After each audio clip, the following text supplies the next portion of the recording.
Now that we've seen the different types of data and levels of measurement we can have, we are ready to explore different graphs and tables, which will allow us to visually represent the data we are working with. Visualizing data is the most intuitive way to interpret it, so it's an invaluable skill. It is much easier to visualize data if you know its type and measurement level. As you may recall, there are two types of variables, categorical and numerical. In this video, we will focus on categorical variables.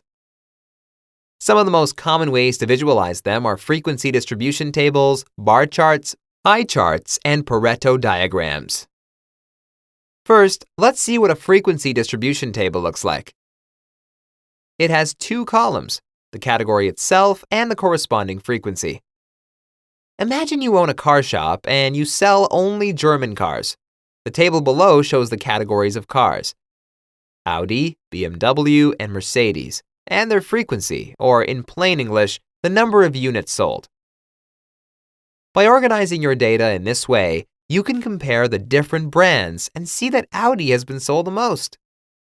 So, that is a frequency distribution table. However, tables aren't much fun, are they? Using the same table, we can construct a bar chart, also known as column chart. The vertical axis shows the number of units sold, while each bar represents a different category indicated on the horizontal axis. In this way, it is much clearer that Audi is the best-selling brand. Okay, let's represent the same data as a pie chart. In order to build one, we need to calculate what percentage of the total each brand represents. In statistics, this is known as relative frequency. Naturally, all relative frequencies add up to 100%. Pie charts are especially useful when we want to not only compare items among each other, but also see their share of the total. Okay, this example could be easily transformed into a business example of market share. Market share is so predominantly represented by pie charts that if you search for market share in Google Images, you would only get pie charts. Imagine that the data in our table is representing the sales of Audi, BMW, and Mercedes in a single German city, say Bonn. The chart will show us the market share that each of these brands has. Lastly, we have the Pareto diagram. In fact, a Pareto diagram is nothing more than a special type of bar chart where categories are shown in descending order of frequency. By frequency, statisticians mean the number of occurrences of each item. As we said earlier, in our example, that's exactly the number of units sold. Let's go back to our frequency distribution table and order the brands by frequency. Now, we can create the bar chart based on the reordered table, and voila! We almost have a Pareto diagram. There is one last touch to make it one, a curve on the same graph, showing the cumulative frequency. The cumulative frequency is the sum of the relative frequencies.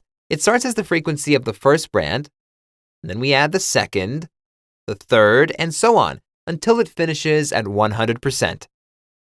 This polygonal line is measured by a different vertical axis on the right of the graph. At each of its vertices, it shows the subtotal of the categories to its left. See how the Pareto diagram combines the strong sides of the bar and the pie chart? It is easy to compare the data both between categories and as a part of the total. Furthermore, if this was a market share graph, you could easily see the market share of the top 2 or top 5 companies. Finally, it is named after Vilfredo Pareto. You may have heard of another idea of his, the Pareto principle, also known as the 80-20 rule. It states that 80% of the effects come from 20% of the causes. A real-life example is a statement by Microsoft that by fixing 20% of its software bugs, they managed to solve 80% of the problems customers experienced. A Pareto diagram can reveal information like that. It is designed to show how subtotals change with each additional category and provide us with a better understanding of our data. Okay, these are the main ways in which we can visually represent categorical data. In our next lecture, we will get acquainted with the most useful graphs and tables for numerical data. Thanks for watching.